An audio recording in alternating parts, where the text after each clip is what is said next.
Visit licensureexams.com and try our samples completely free of charge.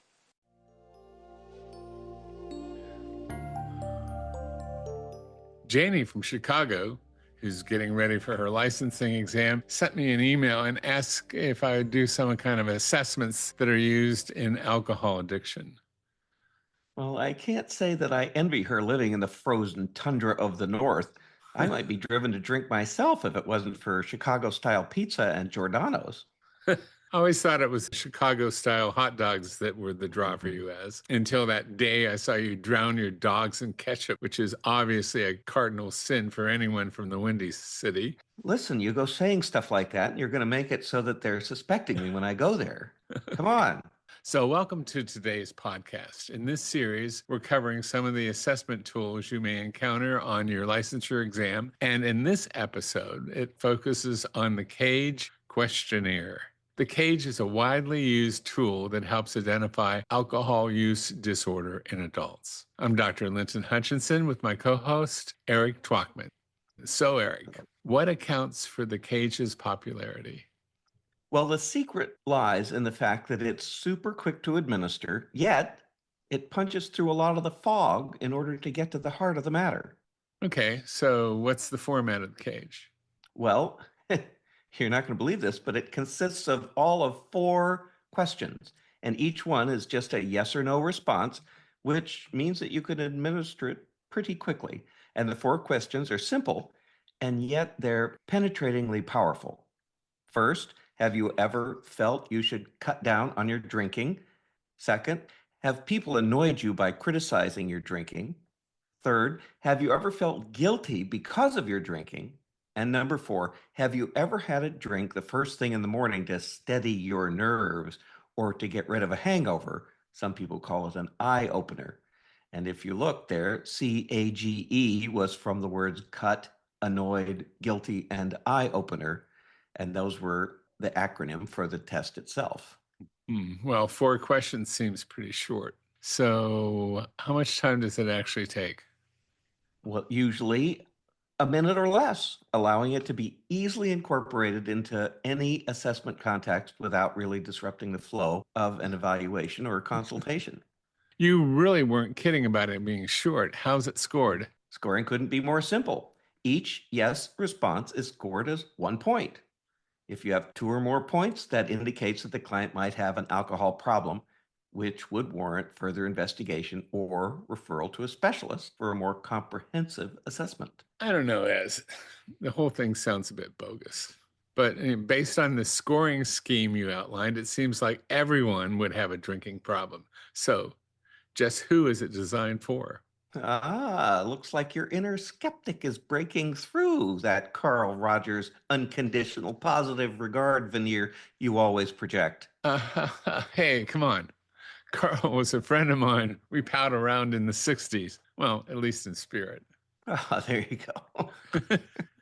I'm just saying, to answer your question, the CAGE is designed for any client age 18 or older. Because of its simplicity and brevity, it makes it an ideal tool for quickly assessing alcohol use in a variety of age and demographics, from those just entering adulthood to older adults in more advanced stages of life. Maybe you know some people like that, Linton. Maybe I do, but okay. But come on, it's only 4 questions. How can a therapist get any usable information from asking so few questions? That's the genius of it. It's simple and direct. These 4 questions each tap into a different aspect of alcohol use that could indicate a problem. The first question addresses the client's own awareness of their drinking habits and whether they believe their own consumption is excessive. The second one explores the social aspect of drinking, specifically focusing on feedback from others, which can be significant when you're recognizing a problem. The third goes into the emotional impact of drinking, examining the feelings of guilt and regret that might arise from alcohol use. And the last question, perhaps the most critical, it assesses the physical dependence on alcohol, particularly the need for an eye-opener drink in the morning, which is a strong indicator of potential alcohol dependence. So, where and under what circumstances would someone expect to see the CAGE administered? Well, it's a lot of places, so buckle up. The application of the CAGE questionnaire is straightforward, making it a preferred choice in both clinical and non clinical settings, including primary care, mental health clinics, hospitals, even community outreach programs. It's particularly effective when administered to clients who might be at risk for alcohol dependency or abuse, but are reticent to openly discuss their drinking habits. And because it has broad applicability across all different populations, including the economically disadvantaged or diverse cultural backgrounds, it makes it a valuable tool for therapists, clinicians, social workers, MFTs, and other professionals who work with clients that could be struggling with alcohol related issues. Also, cultural considerations could influence how clients interpret and respond to the questions. Yeah, I see that. And it can be administered verbally during routine health assessment or as part of a mental status exam. It's often used as an initial screening tool because it takes so little time to give. It gives therapists a chance to identify clients who need further assessment or intervention for alcohol use disorder. It can even be self administered, allowing people to reflect on their own drinking habits privately before even seeking help. And in some settings, like primary care, it could be integrated into electronic health records, prompting therapists or physicians to ask these questions during patient visits. Its ease of use also makes it suitable for integration into larger screening processes, such as you might find in a community health initiative or an EAP, an employee assistance program. Okay, well, you've already mentioned some, but what are the main benefits of using the cage? The primary benefit of using the cage is its efficiency. With 4 questions, it can be administered in a minute or less, allowing for quick identification of any potential alcohol related issues without requiring extensive time, which, is always limited, or resources. And the fact that it is so efficient is particularly valuable in busy clinical environments where time constraints are always a concern. But quickness wouldn't mean much if it didn't work. Despite the fact that it's so short, it's been shown in many studies to be a reliable indicator of alcohol dependence or abuse, with a high sensitivity in several different studies. And by putting the questions in plain spoken and non judgmental, that's key, non judgmental language, the cage allows clients to express concern about their own drinking habits, which can open up conversations that might otherwise be difficult to start, leading to early intervention and treatment when necessary. The tools of adaptability to different settings and population enhances its utility, making it indispensable for professionals in healthcare, counseling, or social services. Okay, but what's the drawback for using the cage? Well, think of it this way. The Okay. cage acts like a can opener. If you're using it to open a can of worms, you'd better be prepared for what comes out. As long as you recognize it for what it is, a starting place, it really is an effective tool.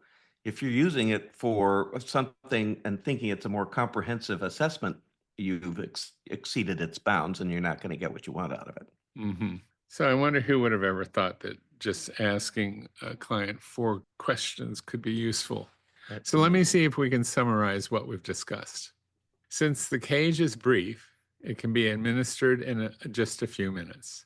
This allows for a quick identification of potential alcohol related issues without requiring a lot of time or resources, which makes it super useful in busy clinical settings where time constraints are a concern. Another perk is that it is effective. Despite being so short, it has been shown to be reliable and a great indicator of alcohol dependence or abuse with a high sensitivity in various studies. Not only that, but it can also help to initiate a dialogue between the therapist and the client about their alcohol use, which can be an awkward conversation regardless of who you are. By framing the question in non-judgmental and easy to understand manner, the cage allows clients to express concerns that they may have about their drinking habits, leading to early intervention and treatment when necessary.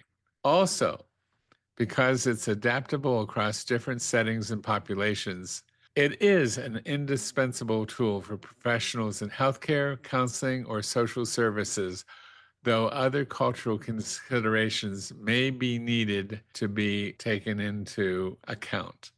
As on licensureexam.com, there are several scenarios of how you might encounter the cage on your licensing exam. That's true. If anybody wanted to see it in real life use on an exam, that would be a good resource. Well said altogether.